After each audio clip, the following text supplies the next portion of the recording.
Hello and welcome to everyone class. कैसे हैं आप सभी लोग? Fit and fine. So hi class, my name is Shubham और आज हम स्टार्ट करने जा रहे हैं हमारे चैप्टर 9 का नेक्स्ट पार्ट। और इसमें हम कवर करेंगे एक्सरसाइज 9.1 के remaining question starting from 11 to 15। बहुत सिंपल सिंपल क्वेश्चन होने वाले। आपको बस क्या करना है, लैंग्वेज का यूज करके फिगर ड्रॉ करना सीखना है और उसके बाद तो we are good to go. ठीक है, चलो स्टार्ट करें। 11th क्वेश्चन देखो क्या बोल रहा है। A TV tower stands vertically on a bank of a canal. तो ये बैंक है, कोई कैनल का मान लेते हैं, और यहां पर इस पॉइंट पे this, let's say bank of the canal, there the vertical tower is being extended. ठीक है, from a point on the other bank directly opposite to the tower, so we have the tower this way, इसके directly opposite मान लेते यहां पर ये opposite bank है। क्या बोल रहे थे, angle of elevation of the top of the tower is 60। इस टावर के टॉप का एलिवेशन एंगल यहां से कितना है, 60 डिग्री। ठीक है, बना लिया हमने। from the another point 20 meter away from this point on the line joining this point। ठीक है, इस पॉइंट से दूसरी एक लाइन है जिसको ज्वाइन करते, एक लाइन है इसको ज्वाइन करते हैं, और यहां पर एक दूसरा पॉइंट है विच इज 20 मीटर अवे। ठीक है, तो यहां से यहां तक कितना डिस्टेंस है इसका, 20 मीटर अवे। बना लिया हमने। 20 meter away from this point on the line joining the point to the foot of the tower, the angle of elevation of the top of the tower is 30 degree. ठीक है, from this point the angle of elevation of the top of the tower is 30 degree. ठीक है, बना लिए दोनों conditions भी बना लिया, एज ए वैल्यू भी प्लेस कर लिया। अब क्या बोल रहा है ये, find the height of the tower and the width of the canal. ठीक है, ये रहा एग्जैक्ट फिगर। अब आपको बोल रहा है ये 30 है, ये 60 है, ये टावर है आपका, और यहां से फर्स्ट वाला बैंक ये है, सेकंड वाला बैंक ये है, इन दोनों के बीच का डिस्टेंस कितना है, फर्स्ट वाला बैंक है, सेकंड वाला बैंक है, यहां से 20 मीटर के डिस्टेंस पे एक डी पॉइंट है, वहां से एंगल ऑफ एलिवेशन 30 और यहां से एंगल ऑफ एलिवेशन कितना, 60। ठीक है, अब आपसे पूछ कर रहा है find the height of the tower, let's say मैंने इसको h ले लिया। उसके बाद आपको बोल रहा है and the width of the canal, तो कैनल की विड्थ यानी ये फाइंड करना है, इसको मैंने लेट्स से x ले लिया। दोनों वैल्यूज है मेरे पास में, मार्किंग ऑलरेडी गिवन है, A B C A B D, दो ट्रायंगल्स हैं। बस स्टार्ट करते हैं सॉल्यूशन। कैसे करेंगे, देखो सबसे पहले will write in triangle ABC. ABC triangle के अंदर अगर जाते हैं तो एंगल अपने पास सी है, कितना है, 60 डिग्री। वेरी गुड, तो will write theta is equals to 60 degree. ठीक है, थीटा 60 डिग्री, तो हम क्या अप्लाई करेंगे इसमें, पाइथागोरस थ्योरम हम इसमें अप्लाई करेंगे, trigonometry, where we are putting it as h, this is as x, तो will write tan 60 degree is equals to h upon x, equation number 1। और tan 60 की वैल्यू √3, तो √3 मैंने प्लेस कर दिया और ये बन गया h upon x। Cross multiply करेंगे तो √3x is equals to h। यहां तक कोई प्रॉब्लम बच्चों, समझ गए हो? आगे देखो, नेक्स्ट अपना आता है ABD ट्रायंगल। ABD ट्रायंगल के अंदर ABH है अपना, फिर से ये x प्लस 20 हो जाएगा पूरा। ये पूरी लेंथ कितनी होगी, देखो x और 20 का ऐड करेंगे तो ये पूरी लेंथ कितनी हो जाएगी, ये हो जाएगी x प्लस 20। ठीक है, अब आप क्या करोगे, इसमें भी अप्लाई करोगे same. So in triangle ABD triangle के अंदर अपना थीटा है, वो कितना है, थीटा है बच्चों 30 डिग्री का। तो अब देखो क्या करेंगे आप, h upon x plus 20 is equal to tan theta. Very good, so will apply tan theta which is perpendicular upon base. तो यहाँ परपेंडिकुलर क्या है अपना h, और बेस क्या है x प्लस 20। ठीक है, जैसे अपन यहाँ सॉल्व किया था h upon x perpendicular upon base, ऐसे ही मैंने यहाँ पे अप्लाई कर दिया x प्लस 20। ठीक है, दोनों वैल्यूज प्लेस कर दी है। प्लेस करने के बाद आपको करना क्या है, आपको प्लेस करनी है वैल्यू ऑफ tan 30। तो tan 30 की वैल्यू प्लेस करने के लिए यहाँ पे थीटा क्या रखेंगे, 30 डिग्री। तो tan 30 is equals to 1 upon √3 which is equals to h upon x plus 20। Cross multiply करेंगे तो h से √3 मल्टीप्लाई हो जाएगा, तो h √3, और ये x प्लस 20 इधर आ जाएगा, तो x प्लस 20, ये दोनों इक्वल हो गए। कोई प्रॉब्लम है बच्चों? अब ध्यान से देखो, इसके बाद ये दोनों वैल्यूज अपने पास आ चुकी है। आपसे पूछ के रहा है हाइट। ओके, क्या मेरे पास में यहाँ पे h is equal to √3x है, मैं इसको उठा के वहां रख देता हूँ। तो h की वैल्यूज में अगर यहाँ प्लेस करूंगा तो ये x √3 will get multiplied by √3 once again and this is x plus 20। Multiply करो, देखो √3 क्या हो जाएगा 3, और ये 3x is equals to x plus 20। Clear? अब आप क्या करोगे, यहां से x को उठा के इधर ट्रांसफर करोगे, तो ये बन जाएगा 3x minus x is equals to 20। And finally last 3x minus x क्या हो गया, 2x which is equals to 20। तो x की वैल्यू क्या आ गई बच्चों, x की वैल्यू आ जाएगी 10 मीटर्स। यहां तक कोई कंफ्यूजन, x आ चुका है मेरे पास में। अब x है क्या क्वेश्चन के अंदर, ये क्या, ये विड्थ ऑफ द कैनल थी, विड्थ ऑफ द कैनल तो ये थी ना, first bank area second bank area, तो विड्थ ऑफ द कैनल कितनी आ गई अपनी, 10 मीटर्स। अब आपसे पूछ कर रहा था, आपसे पूछ रहा था हाइट, तो हाइट के लिए यहां पर मैं 10 प्लेस कर दूंगा, तो it is 10 multiply by √3 and final it is h is equals to 10 √3 meters. ठीक है। So that's how we got h as a height of the tower and x as a width of the candle. दोनों values calculate कर ली है। आपको याद है last में क्या करना है, आंसर स्टेटमेंट जिसमें आप दोनों वैल्यूज मेंशन करोगे कि क्या आपने h कंसीडर किया था, क्या आपने x कंसीडर किया था, दोनों को प्लेस कर देना। समझ गए बच्चों? आगे चले, देखो नेक्स्ट आता है अपना question. From the top of a 7 meter high building the angle of elevation of the top of a cable tower is 60। Okay, from a 7 meter high building, ये 7 मीटर हाई बिल्डिंग है, इसके top से the angle of elevation of the top of the cable tower is 60। इसके top से कोई दूसरा, इसको चलो छोटा कर लेते हैं थोड़ा सा। इसके टॉप से कोई केबल टावर है, उसके टॉप का एलिवेशन एंगल इज 60। ठीक है, तो एलिवेशन एंगल इसके हॉरिजॉन्टल से बनाएंगे, यहां हॉरिजॉन्टल बना लिया मैंने और ये बन गया 60। ठीक है, आगे देखना, and the angle of depression of its foot is 45। Okay, इसी पॉइंट से अगर अपन ऑब्जर्व करेंगे किसको, इसके फुट को, तो जो एंगल ऑफ डिप्रेशन बनेगा वो हॉरिजॉन्टल से ही बनेगा और वो कितना बनेगा, 45 डिग्री। कोई कंफ्यूजन है बच्चों? क्वेश्चन में एज इट इज बोला है, आगे देखते हैं। Determine the height of the tower. ठीक है, आपको इस टावर की हाइट फाइंड करनी है, मतलब ये पूरा फाइंड करना है। अब ध्यान से देखो, क्या ये पैरेलल बनता है बेस के? याद है मैंने बोलता horizontal is always parallel to the base. अगर ऐसा है तो पैरेलल लाइन के बीच का डिस्टेंस इक्वल होता है। इट मींस अगर ये 7 है तो ये भी 7 मीटर ही होगा। क्लियर?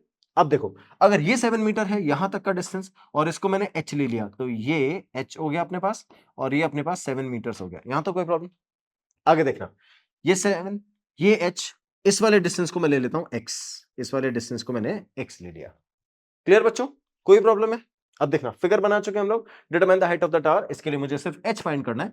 जैसे ही मुझे h मिला मैं इसको 7 में ऐड कर दूंगा और टोटल टावर की हाइट फाइंड हो जाएगी। चलो स्टार्ट करते हैं। Let's say the marking, it is a B C D और E। सो सबसे पहले मैं कौन से ट्रायंगल में जाऊंगा? सबसे पहले जाऊंगा इस ट्रायंगल में, A D E, उसके बाद A D और C। ठीक है बच्चों, तो देखो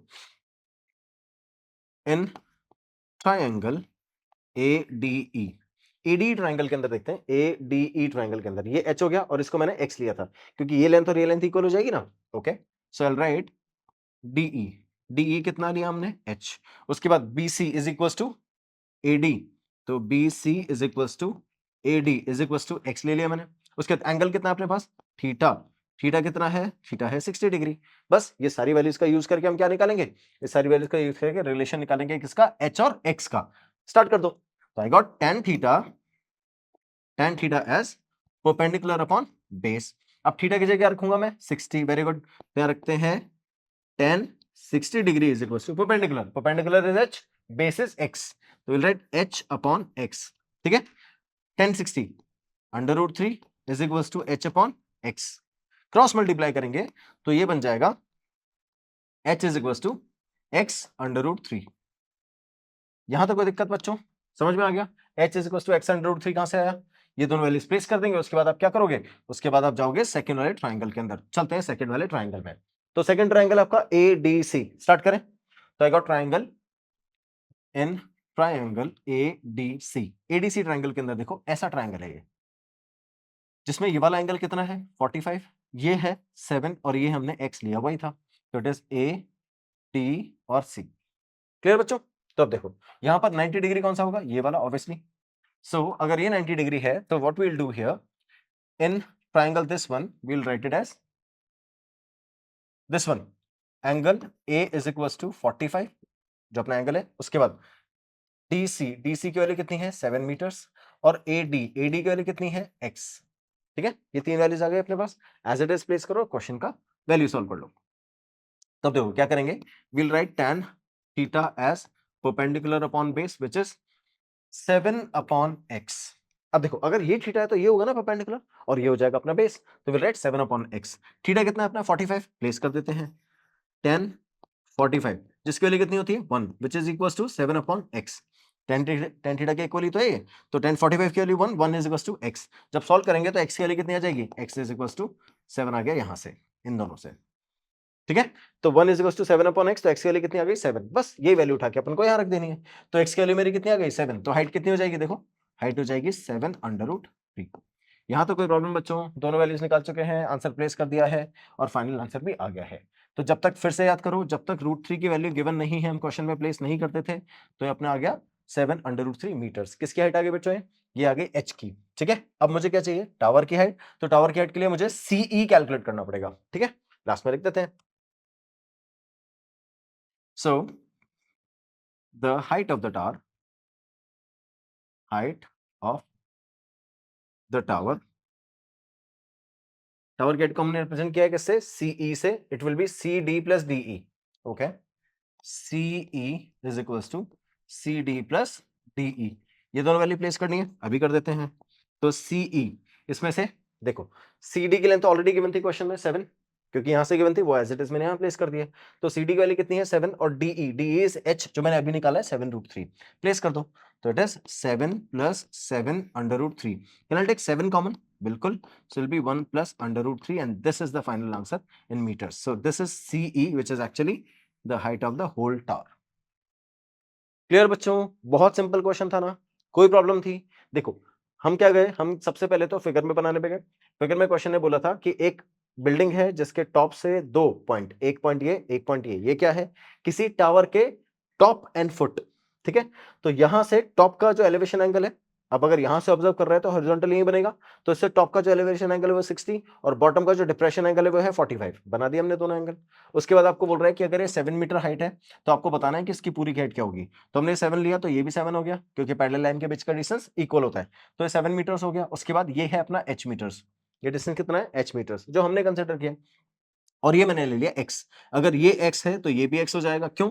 याद करो, रेक्टेंगल बनाया था 90 डिग्री 90 डिग्री 90 डिग्री, ऐसे क्वेश्चन सॉल्व किया ना पहले। तो अब ये अपना x है और ये भी x हो जाएगा। अब देखना, ये h और ये x। ठीक है, देखना, जैसे मैंने ये h और x रखा, मैं गया इस ट्राइंगल में, h x tan थीटा, सारी वैल्यूज है मेरे पास में, मैंने प्लेस कर दिया। प्लेस करते मेरे को रिलेशन मिला h is equal to x under root 3। अब मुझे h की वैल्यूज निकालने के लिए पहले x चाहिए, तो फिर मैं गया सेकंड वाले ट्राइंगल में, ADC में। एडीसी में मैंने क्या किया? देखो, एडीसी के अंदर ये x रखा हुआ था, ये 7 था, मुझे वैल्यू किसकी फाइंड करनी है? x की। तो मैंने फिर से वही सारी वैल्यूज प्लेस करके tan थीटा अप्लाई किया, and which is 1 is equal to 7 upon tan 45 है ना, इसलिए 1 हो जाएगा। तो 1 is equal to 7 upon x, perpendicular upon base, perpendicular upon base. यहां से मैंने x को शिफ्ट करके x के लिए निकाल ली कितनी? 7 मीटर्स। बस यही वैल्यूज मैंने यहां प्लेस करी है, तो ये 703 आ गया h। अब मुझे चाहिए था टोटल टावर, तो ये 703 आ गया, ये 7 गिवन है, ऐड कर दो तो 7 प्लस 703, और ये है मेरा फाइनल आंसर। समझ गए बच्चों? That's how will sort out this type of questions. आगे चलते हैं। नेक्स्ट क्वेश्चन क्या बोल रहा है? देखो, as observe from the top of a 75 metre high building have light house. ठीक है, तो we got 75 metre high light house. आगे, from the sea level the angle of depression of two ships are 30 and 45। ठीक है, तो एक ship यहां है और एक शिप यहां है, इसके टॉप से ऑब्जर्व कर रहे हैं, तो दो शिप्स का मुझे डिप्रेशन एंगल कितना मिल रहा है? डिप्रेशन एंगल मिल रहा है 30 एंड 45 का। If one ship is exactly behind the other on the same side, मैं इसी का वेट कर रहा था। तो आपको फर्स्ट बोल रहा है कि एक शिप के एग्जैक्टली बिहाइंड है दूसरा शिप। ठीक है, तो ध्यान से देखना, मैंने दो एंगल बनाए, ये वाला और ये वाला। अब अगर ये डिप्रेशन एंगल है तो क्या आप यहां से बनाओगे? तो हॉरिजॉन्टल यहां रखेंगे और एक एंगल ये बनेगा और एक एंगल बनेगा आपका ये। तो ये वाला एंगल कितना होगा बच्चों? ये वाला एंगल होगा छोटा 30 डिग्री का, और ये बड़ा एंगल होगा 45 डिग्री का। अब याद करो, जब हम इस टाइप के क्वेश्चन सॉल्व करते थे, तो जब मैं इसको 30 लेता था, क्या ये भी 30 हो जाता था? रीजन क्या लिखते थे बच्चों? जल्दी से याद करो, बताओ रीजन क्या होता था? रीजन होता था alternate interior angle, because this is always parallel to the base. Clear? और अगर ये दो लाइन पैरेलल है तो ये एंगल इस एंगल के इक्वल, ऑल्टरनेट इंटीरियर। सिमिलरली ये वाला एंगल और ये वाला एंगल आपस में इक्वल हो जाता है, ऑल्टरनेट इंटीरियर। बस, उसके बाद आपको क्या बोल रहा है? Find the distance between the two ships. तो आपको ये दोनों डिस्टेंस, दोनों शिप के बीच का डिस्टेंस, लेट्स से मैंने x ले लिया, ये आपको फाइंड करना है। इजी? याद करो, मैंने आपको एक मेथड बताया था बहुत छोटा सा, जिससे आप डायरेक्टली वैल्यूज फाइंड कर सकते थे। अगर ये 75 है और ये 45 डिग्री का एंगल, तो क्या ये भी 75 है ना? और अगर ये 75 है, ये एंगल 30 डिग्री, तो ये साइड छोटी, ये कंप्लीट साइड बड़ी, ये कितना हो गया? 75 अंडर रूट 3। तो ये पूरी साइड हो गई 75 अंडर रूट 3, ये हो गया 75, माइनस कर दो, 75 कॉमन ले लो, अंडर रूट 3 माइनस 1, आंसर आ गया। कोई बात नहीं, पूरा सॉल्व कर रहा हूं, देखते रहना। तो I got this one is x. Okay, इस वाली लेंथ की वैल्यू मुझे पता नहीं है, कोई बात नहीं, मार्किंग कर लेते हैं ना, ए बी, ये पॉइंट सी और ये पॉइंट डी। तो सबसे पहले जाऊंगा ट्राइंगल ए बी सी में। चलो स्टार्ट करते हैं। सो इन ट्रायंगल ए बी सी, आपका ट्रायंगल ए बी सी कैसा है? ये एंगल आपका 45 था, ये 45 एंगल है। उसके बाद अलग अलग वैल्यूज भी प्लेस करनी है मुझे, तो बाकी सारी वैल्यूज भी प्लेस कर देते हैं। ये एंगल आपका 45 डिग्री, ये है 75 और ये हमको फाइंड करना है। तो I have taken A B C as it is. B C की वैल्यू मुझे पता नहीं है, अभी निकाल लेते हैं। ए बी, ए बी कितना है बच्चों? ए बी है 75 मीटर्स। दूसरा एंगल सी, एंगल सी की वैल्यू कितनी है? एंगल सी की वैल्यू है 45 डिग्री। ठीक है, ये दोनों वैल्यूज हैं अपने पास। अब अपन क्या अप्लाई करेंगे? टेन थीटा, क्यों? बेस निकालना है।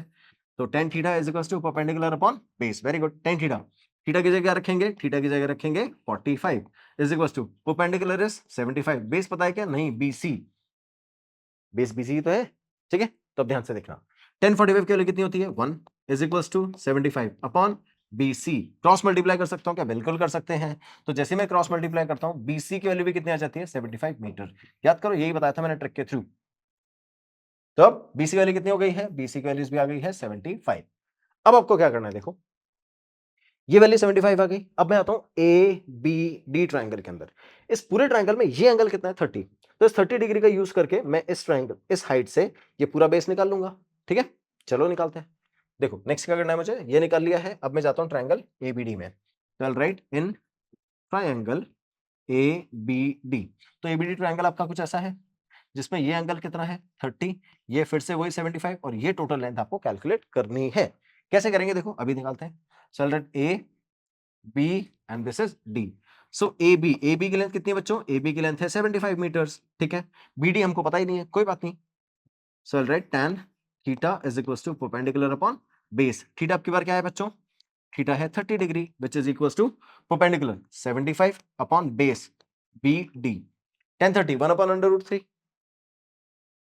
तो tan 30 is equal to 75 upon B D. ये रखा था अपन लास्ट। tan 30 की वैल्यू कितनी होगी? 1 upon under root 3 is equal to 75 upon B D. Cross multiply करोगे तो B D is equal to 75 under root 3 meters. यहां तो कोई प्रॉब्लम? क्या बीडी की लेंथ भी आ चुकी है? देखो अब अपना जो फिगर था क्या था? क्या मैं बीडी की लेंथ निकाल चुका हूं? 75 अंडर रूट 3। तो ये टोटल लेंथ कितनी निकाली मैंने? ये निकाली 75 अंडर रूट 3। और ये वाली लेंथ कितनी है? 75। क्या इसमें से इसको माइनस करूंगा आ जाएगा? यही तो पूछ रहा है। सिंपल, स्टार्ट कर दो सॉल्यूशन। तो देखो आप लिखोगे हेंस, कौन सी लेंथ थी? मार्किंग इसकी सी डी। ठीक है, hence C D is equal to B D minus B C. B D अभी निकाला मैंने 75 अंडर रूट 3, ये रहा बी डी। और B C 75, I'll take 75 common और ये आ जाएगा अंडर रूट 3 माइनस 1 मीटर्स। और ये लेंथ किसकी आ गई बच्चों? ये लेंथ आ गई अपनी सी डी की। ठीक है, so that's how we got C D is equal to 75 under root 3 minus 1। Final answer. Clear? अब बात है नेक्स्ट पे। A 1.2 meter tall girl spots a balloon moving with the wind in a horizontal line at a height of 88.2 meters. इस question का figure थोड़ा सा ध्यान से देखना, ऑलरेडी बना हुआ है वैसे तो ये रहा फिगर, बट मैं समझा रहा हूं, पहले देखो बनाना कैसे सीखते हैं। सो एक बलून है जिसकी हाइट कितनी है? 88.2 मीटर। ठीक है, इस बलून को एक गर्ल जिसकी हाइट है 1.2 मीटर, ठीक है, ये स्पॉट करती है। अगर स्पॉट करती है तो ऐसे लाइन ऑफ साइट बनाओगे। स्पॉट कैसे करेगी? देख के तो करेगी बच्चों। देखो, तो अब इट इज 1.2 मीटर, यहां से स्टार्ट करेंगे। तो अब देखना, यहां से इसने स्पॉट किया इस बलून को, लाइन ऑफ साइट बना लिया मैंने। आगे चलते हैं। From the ground the angle of elevation of the balloon from the eyes of the girl at any instant is 60 degree. ठीक है, मान लेते हैं इस पॉइंट पे इसने स्पॉट किया, तो इस पॉइंट पे angle of elevation from her eyes, तो यहां से पहले हॉरिजॉन्टल बनाओगे उसकी आईज से। तो ये बना दिया अपन ने हॉरिजॉन्टल, और इस एंगल को अपन बोलेंगे 60 डिग्री। ठीक है, ओके। तो यहां से बलून को स्पॉट कर लिया इसने कितने पे? 60 डिग्री पे, और ये रहा बलून। आगे चलते हैं, क्या बोल रहे हैं? After some time the angle of elevation reduces to 30। अब सुनना मेरी बात ध्यान से।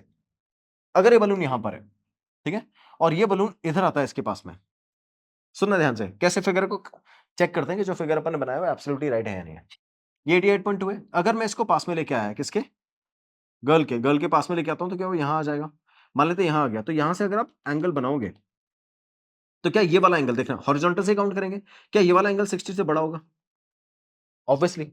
लेकिन अगर आपको बोल रहा है कि एंगल 60 से छोटा है, तो 60 से छोटा एंगल मान लेते हैं यहां से स्टार्ट हुआ और कहीं यहां खत्म हो गया, और इसने यहां से स्टार्ट किया और ये जा रहा है यहां से ऐसे। अब ये कब हो सकता है? जब बलून कहीं यहां पहुंच जाए, तभी तो देखो ये लाइन बनेगी ऐसे। समझ में आया? अगर एंगल छोटा होगा तो बलून इसके पास नहीं आएगा, इससे दूर जा रहा होगा, तभी तो एलिवेशन एंगल छोटा होता है। तो बस आपको क्या करना है, यही मेथड यूज करके ये जो आपका एलिवेशन एंगल, इसका एंगल चेंज करना है। कितना कर दिया मैंने, 30। तो बलून आपका यहां से यहां मूव कर गया आफ्टर सम टाइम, ठीक है। अब find the distance travel by the balloon during this interval. तो आपको क्या फाइंड करना है, ये जो डिस्टेंस किसने, बलून ने ट्रेवल किया है इस इंटरवल के बीच में। फिर से क्या ऑलमोस्ट कहानी सेम है जो हमने लास्ट क्वेश्चन में सॉल्व किया है। अब की बार बस ये एलिवेशन एंगल की फॉर्म में दे देगा, ठीक है। तो देखना, इस पॉइंट पे बलून को स्पॉट किया कर ले, ये एंगल ऑफ एलिवेशन कितना है, 60 डिग्री। जब ये बलून यहां से मूव करके कुछ यहां आ जाएगा, तो उस पॉइंट पे जो एंगल ऑफ एलिवेशन है वो कितना है, 30। यहां से 30 आ गया। अब जो डिस्टेंस है, ध्यान से सुनना, जो हाइट है किसकी, बलून की, वो कितनी है, 88.2। अब हम कौन सी हाइट लेंगे, 88.2 नहीं, क्यों, क्योंकि 88.2 तो सरफेस से है बच्चों। आपका जो एलिवेशन एंगल बन रहा है वो तो हॉरिजॉन्टल से बन रहा है ना, और हॉरिजॉन्टल अपना यहां पर है। तो अपन जो हाइट लेंगे वो यहां से लेंगे, फ्रॉम दिस पॉइंट, ठीक है। तो अब इसमें से 88.2 टोटल हाइट है, उसमें से हाइट क्या माइनस करनी है मुझे, ये वाली हाइट माइनस करनी है। और ये हाइट होगी क्या, ये हाइट होगी गर्ल की हाइट, जो कि कितनी गिवन है अपन को, 1.2 मीटर्स। तो आपको क्या करना है, 88.2 में से 1.2 अगर माइनस कर दोगे तो क्या बचेगा, आपके पास बचेगा 87 meters. And this is the height which we are going to take for the calculation, ठीक है। स्टार्ट करते हैं। तो आपने मार्किंग कर ली, मान लो ये ए है, ये बी है और ये सी है। सिमिलरली इसको मैंने डी और इसको ई मार्क कर लिया। तो I got A B C here and D B E, दो ट्राइंगल है मेरे पास। मुझे क्या करना है, ये टोटल हाइट निकालनी है और ये वाली हाइट निकालनी है, दोनों को माइनस कर देना, ये हाइट आ जाएगी। समझ गए, स्टार्ट करें, देखो। Okay, in triangle A B C, ABC triangle के अंदर ये वाली हाइट कितनी है, 87। ये वाली हाइट मुझे पता नहीं है ना, ये वाली हाइट, ये वाली डिस्टेंस थोड़ी पता है, ये वाला यहां से लेके यहां तक का बीसी का डिस्टेंस नहीं पता ना, keep it BC only. Okay, so A C कितना है अपना, एच, और angle theta is equal to कितना है, 60 डिग्री। अब मुझे बीसी की लेंथ पता ही नहीं है, मैं बीसी एज इट इज छोड़ देता हूं, कोई बात नहीं। तो right tan theta is equal to H upon BC, ये तो है परपेंडिकुलर अपॉन बेस, ठीक है। तो अब tan थीटा पे एंगल रखेंगे तो कितना आएगा, tan 60 is equal to H upon BC. tan 60 value कितनी होगी, √3 is equal to H upon BC, तो √3 is equal to H upon BC. Clear, ये लेंथ आ गई। अब मुझे बीसी की लेंथ चाहिए, तो मैं बीसी को उधर और √3 को उधर ट्रांसफर कर दूंगा, तो ये बन जाएगा BC is equal to H upon √3। यहां तो कोई प्रॉब्लम है बच्चों, समझ में आ गया। अब एच क्या रखेंगे हम, याद करो फिर से, मैंने आपको बोला था यहां से यहां तक जो हाइट है वो कितनी है, 87। तो ये वाली हाइट भी कितनी हो जाएगी, 87। बस ये वैल्यूज प्लेस कर दो। तो अब मैं प्लेस करूंगा BC is equal to H की जगह क्या रखेंगे बच्चों, एच की जगह रखेंगे 87 अपॉन √3। क्या हमको रेशनलाइज करना है, बिल्कुल नहीं करना है, यहीं छोड़ देना है, ठीक है। बाद में जब वैल्यूज प्लेस करेंगे तब रेशनलाइज करेंगे। क्या BC की एग्जैक्ट वैल्यूज निकाल चुका हूं मैं, ये तो थी एच के फॉर्म में, ये है एग्जैक्ट फॉर्म में, ठीक है। अब चलते हैं अपन आगे। सेकंड वाला ट्राइंगल कौन सा है, डी बी और ई, ठीक है। So in triangle DBE, DBE triangle के अंदर जो लेंथ है वो किसकी, DE की, वो 87 है, ठीक है। तो अब के बाद जो DE की लेंथ है वो लेंथ है 87, ठीक है। और जो बेस है अपना, वो बेस कौन सा है, देखो बी से स्टार्ट करके ई तक जा रहा है, पता है क्या, नहीं पता, कोई बात नहीं। थीटा पता है, लेकिन थीटा कितना है, 30 डिग्री। स्टार्ट कर दो, tan theta is equal to perpendicular upon base, तो थीटा की जगह क्या रखेंगे, 30 डिग्री, परपेंडिकुलर क्या हो जाएगा, 87 once again, and the base is, we are not aware, and the base is BE, fine. BC, BE मैंने बेस रख दिया, ठीक है। tan 30 की वैल्यू कितनी होती है बच्चों, 1 upon √3 is equals to 87 divided by BE. Can I do cross multiplication? Definitely. So it becomes BE is equals to 87 √3. ये किसकी लेंथ आ गई, BC की, इन मीटर्स। BE की लेंथ आ चुकी है, BE की लेंथ आ चुकी है, BC की लेंथ आ चुकी है। तो अब देखो, BE की लेंथ आ गई है, BC की लेंथ आ गई है, BE में से BC माइनस करूंगा, CE आ जाएगा, बस यही चाहिए। अब लास्ट में आपको स्टेटमेंट लिख देना है, the distance traveled by the balloon is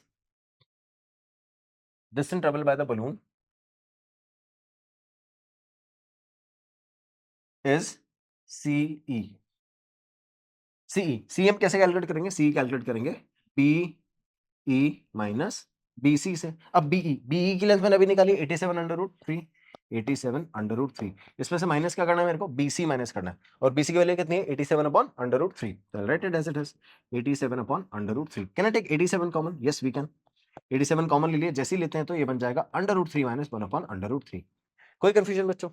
LCM लेंगे, देखो तो रूट 3 से रूट 3 मल्टीप्लाई होकर 3, 3 माइनस 1 2। तो अब लास्ट में अपन लिखेंगे 87 3 minus 1 2 upon under root 3। Clear? तो इट इज 87 मल्टीप्लाई बाय 2। अभी मल्टीप्लाई नहीं करना, देखो 87 multiply by 2 divided by under root 3। अब क्या मैं रैशनलाइज कर सकता हूं? बिल्कुल। Let's multiply under root 3 here and under root 3 here. ये दोनों क्या बन जाएंगे, 3, तो it is 87 multiply by 2 divided by 3, और यहाँ पे अंडर रूट 3। अब देखना 3 को इससे रिड्यूस करेंगे, क्या हो जाएगा बच्चों, 3 को रिड्यूस करेंगे तो 29 आ जाएगा। 29 टू 58, तो answer is 58 under root 3 metres. तो ये आ गई आपकी फाइनल लेंथ और the distance which has been covered by the balloon in the given interval. कौन सा इंटरवल? जिससे जितनी देर में इसका जो एंगल ऑफ एलिवेशन है वो 60 से 30 चेंज हुआ, उतनी देर में बलून ने जितना डिस्टेंस कवर किया, वो फाइनल आंसर अपना आया है 58 under root 3 metres. Any confusion class?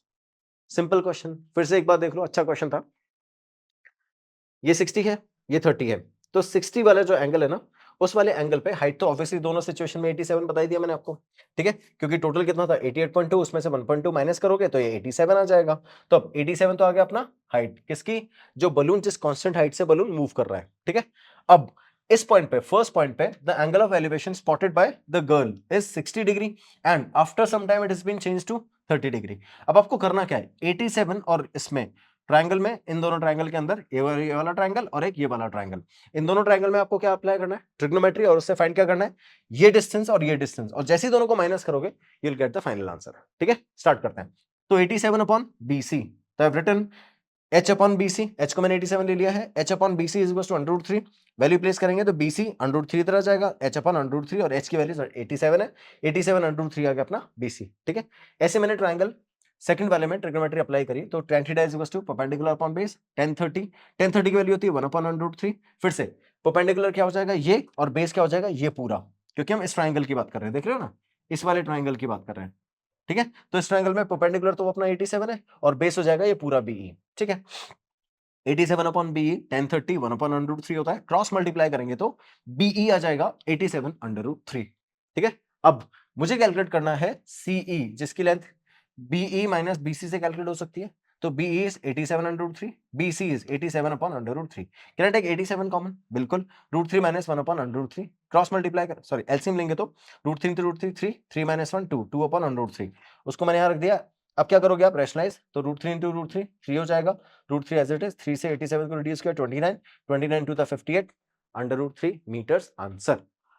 Clear बच्चों, इजी कैलकुलेशन। आगे चलते हैं, देखो नेक्स्ट और last question. A straight highway leads to the foot of a tower. A man standing on the top of the tower observes a car at an angle of depression of 30 degree. पहले यहां तक बनाते हैं। ठीक है, ये tower है और एक स्ट्रेट हाईवे है जो इसके फुट की तरफ आ रहा है। ठीक है, और इसके टॉप से एक मैन ने एक कार को ऑब्जर्व किया जिसका एंगल ऑफ डिप्रेशन कितना है, 30। तो मान लेते हैं यहां वो कार है, उसका एंगल ऑफ डिप्रेशन कितना है, angle of depression is 30 degree. ठीक है, which is approaching towards the foot of the tower with a uniform speed। ठीक है, पर्टिकुलर स्पीड से चल रही है। 6 second later the angle of depression of the car is found to be 60। ठीक है, 6 सेकंड्स के बाद एंगल ऑफ डिप्रेशन कितना हो गया, angle of depression changes to 60। Okay, और यहां से यहां तक का जो डिस्टेंस है वो इसने कवर किया है कितने में, 6 सेकंड्स में। ठीक है, find the time taken by the car to reach the foot of the tower from this point. ठीक है, इस पॉइंट से लेके कार अगर यहां तक फुट तक पहुंच जाएगी तो कितना टाइम लेगी। अब की बार आपसे डिस्टेंस नहीं पूछा है, टाइम पूछा है, और डिस्टेंस दिया है क्या, नहीं दिया, उसके बाद भी आपसे टाइम पूछा है, तो आप निकालोगे कैसे, बहुत सिंपल है, ध्यान से देखना। क्या मैं इसको h ले सकता हूं बच्चों, ठीक है, ओके, और इसको कितना ले सकता हूं, x ले सकता हूं, बिल्कुल ले सकता हूं, और यहां से यहां तक का जो टोटल डिस्टेंस है उसको मैंने ले लिया y। ठीक है, देखना आप कैसे फाइंड करेंगे। क्या y माइनस एक्स को इसने कवर किया है 6 सेकंड्स में। ठीक है, मैं इसके हेल्प से स्पीड निकालूंगा और उस स्पीड से ही आंसर निकालूंगा। क्लियर, स्टार्ट करें, चलो मार्किंग A B C और D, कड़ी मार्किंग, स्टार्ट करें। फर्स्ट ट्रायंगल अपना कौन सा लेंगे, ABC। चलो इन ट्राइंगल एबीसी ट्राइंगल के अंदर जो वैल्यूज थी अपनी कौन कौन सी थी, ये h था, ये x था और एंगल अपना 60 डिग्री, ये 60 तो ये 60 और ये 30 तो ये 30। याद है ना रीजन क्या रखोगे, alternate interior angle, because horizontal is always parallel towards the base. ठीक है, ओके। सेंटर एंगल एबीसी अपना जो एंगल है थीटा वो कितना है, 60 डिग्री। ओके, अगर ये 60 डिग्री है तो AB कितना है h और BC कितना है अपना x। AB है, AB is equal to h and BC is equal to x। ये दो वैल्यूज हैं, इन दोनों वैल्यूज का यूज करके अपन क्वेश्चन सॉल्व करेंगे। तो देखो, I'll apply tan theta as tan 60 is equals to h upon x. Clear? Tan 60 is under root 3 is equals to h upon x. Cross multiply करेंगे तो h is equals to under root 3x. Equation number 1। ठीक है, और यहां से अगर मैं x calculate करना चाहूंगा तो h upon under root 3 is x. Equation number 2। h और x दोनों की फॉर्म में बना लिया, अब जिसमें चाहो उसमें कैलकुलेट कर लेना, कोई दिक्कत नहीं है। नेक्स्ट, अब मैं आता हूं सेकंड वाले ट्राइंगल में। सेकंड वाला ट्राइंगल अपना ABD ट्राइंगल। ठीक है, तो ABD ट्राइंगल के अंदर इन ट्राइंगल ए बी और डी, एबीडी ट्राइंगल के अंदर देखो परपेंडिकुलर तो AB है, बेस है अपना BD। ठीक है, परपेंडिकुलर तो अपना AB है जिसकी लेंथ है h और बेस है अपना BD और जिसकी लेंथ है y। ठीक है, and angle angle angle D की वैल्यूज कितनी है, 30 डिग्री। ठीक है, प्लेस कर देते हैं। So I got it as tan 30 is equals to perpendicular upon base. tan 30 की value 1 upon under root 3, perpendicular हमने कितना लिया है h और बेस कितना लिया है y। ठीक है, अब यहां से अगर मैं y की वैल्यू कैलकुलेट करूंगा तो y हो जाएगा अपना अंडर रूट 3h। कोई प्रॉब्लम है बच्चों, निकाल चुके हैं, इसको डाल दिया मैंने इक्वेशन नंबर 3। अब देखना आगे क्या करेंगे। मेरे पास फर्स्ट और सेकंड इक्वेशन में x और y की वैल्यूज आ गई है और मुझे पता है कि जब मैं क्वेश्चन सॉल्व करूंगा तो मुझे y minus x is the distance which is been covered in the 6 second time. Okay, so y minus x can be calculated as, y की वैल्यू कितनी बच्चों, h अंडर रूट 3 और x की value कितनी है, x की value है h upon under root 3। बस दोनों वैल्यूज प्लेस कर दो, तो it is h under root 3 and h upon under root 3 place कर दिया। क्या इन दोनों में से h कॉमन आ जाएगा, बिल्कुल। तो under root 3 minus 1 upon under root 3, LCM ले लो। एलसीएम लिया आपने तो ये हो गया h root 3 multiply by root 3, 3 minus 1 2, 2 upon under root 3। कोई दिक्कत है, ये अपना वो डिस्टेंस आ गया जो इस कार ने कवर किया है with a uniform speed in 6 seconds. Clear? Now let the speed of the car is s। मैं कार की स्पीड कितनी ले रहा हूं, s स्पीड ले रहा हूं जिससे कार चल रही है। ठीक है, इतना डिस्टेंस कवर किया इस स्पीड से। ठीक है, so we know that distance is equals to speed multiply by time होता है। ओके, डिस्टेंस हमको पता है क्या, बिल्कुल ये रहा h 2 upon under root 3 is equals to speed मैंने s ली है, मल्टीप्लाई बाय टाइम कितना है 6 सेकंड्स। कोई कंफ्यूजन है क्या बच्चों, इजीली समझ में आ गया, ध्यान से देखते रहना। अब यहां से मैं क्या करता हूं, इस 6 को इधर डिवाइड कर देता हूं। ठीक है, तो अब अपना जो s कैलकुलेट करेंगे वो कितना हो जाएगा, देखो h 2 upon under root 2 upon under root 3 और उस पूरे का अपॉन में क्या लिखा मैंने 6। इस 2 से इस 6 को कट किया 3 आ जाएगा। तो फाइनली अपनी जो स्पीड हो गई है, जो स्पीड आ गई है वो कितनी आ गई, देखो वो आ गई है h अपॉन 3 अंडर रूट 3। क्या स्पीड मैंने h की फॉर्म में निकाल लिया, ध्यान से देखो, 2 से इसको कट किया 3 आ गया और ये 3 इस रूट 3 से मल्टीप्लाई हो जाएगा तो h अपॉन 3 अंडर रूट 3, ये अपनी आ गई स्पीड। क्लियर? अब देखो जैसे ही स्पीड आई है, अब आपको करना क्या है, अब आपको फाइंड करना है कि ये जो डिस्टेंस है कौन सा वाला, फर्स्ट वाला डिस्टेंस, ये वाला जो BC डिस्टेंस है, ये इसने कितने टाइम में कवर किया। अब इस डिस्टेंस को अगर मैं कैलकुलेट करूंगा तो देखो इस डिस्टेंस को कैसे कैलकुलेट करेंगे, दैट इज x है। तो जब x की वैल्यूज में प्लेस करूंगा तो x की value h upon under root 3 है। तो ये वाला डिस्टेंस किस स्पीड से, इस स्पीड से कितने टाइम में कवर हो सकता है, यही पूछ रहे हैं। बस स्टार्ट कर देते हैं। So the distance BC is equals to h upon under root 3 covered by the speed sn। ठीक है, कितने टाइम में कवर किया निकाल रहे हैं, तो we know that time is equals to distance upon speed. Distance कितना है h upon under root 3 and speed is h upon 3 under root 3। Clear बच्चों, h से h उड़ गया, रूट 3 से रूट 3 उड़ गया और ये जो 3 था ऊपर चला गया, तो I get 3 upon 1। So finally the time taken by the car is 3 seconds. Answer clear, समझ में आ गया। क्या क्या किया है देखो, मैंने फिर से बताता हूँ आपको करना क्या है। सबसे पहले तो मैंने वो डिस्टेंस निकाल लिया जिसकी मुझे, कौन सा डिस्टेंस, जिस डिस्टेंस की टाइम गिवन था। तो मैंने फर्स्ट वाले इस डिस्टेंस को y ले लिया, इस वाले डिस्टेंस को x ले लिया, ठीक है। और यहाँ से h अपॉन √3 और h √3 से दोनों डिस्टेंस आ गए। जैसे इन दोनों को सब्ट्रैक्ट करूंगा मुझे टाइम का पता चल जाएगा कि कितने टाइम में कितना डिस्टेंस कवर हो रहा है, तो स्पीड पता चल जाएगी, ठीक है। तो मैंने ये किया, मैंने फर्स्ट वाली सिचुएशन में x निकाल लिया h अपॉन √3 से, y निकाल लिया √3 इंटू h से, इन दोनों का सब्ट्रैक्शन किया। जैसे सब्ट्रैक्शन करेंगे y माइनस x से, वो डिस्टेंस आ जाएगा जो इस कार ने कवर किया है 6 सेकंड में, ठीक है। अब डिस्टेंस स्पीड टाइम वाले फॉर्मूले से मैंने क्या किया, मैंने स्पीड कैलकुलेट कर ली एज 6 सेकंड में जितनी स्पीड से, किस ऐसे स्पीड से इसने ये डिस्टेंस कवर किया है, तो 6 को डिवाइड कर देंगे, स्पीड आ जाएगी। तो स्पीड कितनी आ गई, h अपॉन 3 क्लियर। आगे चलते हैं। नेक्स्ट अगर आप सॉल्व करोगे इसको, डी डिस्टेंस को, तो टी टाइम में डी डिस्टेंस कवर किया है ऐसे स्पीड से, कितना डिस्टेंस फाइंड करना है आपको, अब आपको बीसी डिस्टेंस फाइंड करना है। BC which is x, h upon √3, उसको मैंने प्लेस कर दिया एग्जैक्टली वहां पर जहां मुझे प्लेस करके आंसर निकालना था। तो h अपॉन √3 और ऐसे स्पीड अपनी h अपॉन 3 √3 से √3, h से h कट गया, 3 ऊपर चला जाएगा, 3 upon 1, 3 second is the answer. Clear है बच्चों, कोई कंफ्यूजन है? अब जब भी इस टाइप के क्वेश्चन आएंगे तो अगर वैल्यूज गिवन नहीं हो, घबराना मत। आपसे टाइम पूछ रहा है और टाइम के करस्पॉन्डिंग वैल्यू गिवन है, ठीक है। एक का टाइम गिवन है ना, तो आप कंपेयर करके दूसरे का टाइम निकाल सकते हो। आपने अगर ध्यान से देखा हो तो हमको कोई भी डिस्टेंस गिवन नहीं था इसमें, ठीक है। तो उसके बाद भी हमने वैल्यूज कैलकुलेट कर ली है। तो जब भी इस टाइप के क्वेश्चन आएंगे तो आप दिमाग लगाओगे कि क्वेश्चन में पूछा क्या है। कई बार बच्चे ऐसे बोल देते हैं, बहुत बार मैंने देखा बच्चे बोल देते हैं कि सर ये तो डेटा इनकम्प्लीट है, क्वेश्चन सॉल्व कैसे होगा, हमको डिस्टेंस ही नहीं पता, हम स्पीड निकालेंगे कैसे, स्पीड भी नहीं पता, डिस्टेंस भी नहीं पता, टाइम पूछ रहा है, कैसे निकालेंगे। और हमको कोई ऐसी वैल्यू भी नहीं गिवन है जिससे हमने डिस्टेंस कैलकुलेट कर सकते हो कि यहाँ पर हमने डिस्टेंस निकाला भी है बच्चों, नहीं निकाला ना। तो जहां कंपैरिजन होता है वहां इजीली सॉल्व कर सकते हो वैल्यूज को। Clear. So we are done with the exercise 9.1। अब प्रीवियस ईयर क्वेश्चन के लिए नेक्स्ट वीडियो पे आना पड़ेगा आपको। ये वीडियो खत्म करो, सारी एक्सरसाइज को, जितनी भी एक्सरसाइज मैंने कवर करी है, जितने पार्ट्स में कवर करी है, सारे पार्ट्स को एक साथ देखो। देखो आपने कितने कितने क्वेश्चन कैसे कैसे सॉल्व कर रहे हो, आपको कितना टाइम लग रहा है, क्या आप सारे फिगर बना पा रहे हो, नहीं बना पा रहे। और अब जब हम अच्छे क्वेश्चन लेके आएंगे तो आप कोशिश करना कि अपने लेवल पे खुद फिगर बनाओ और खुद क्वेश्चन सॉल्व करो मेरे साथ साथ, ठीक है बच्चों।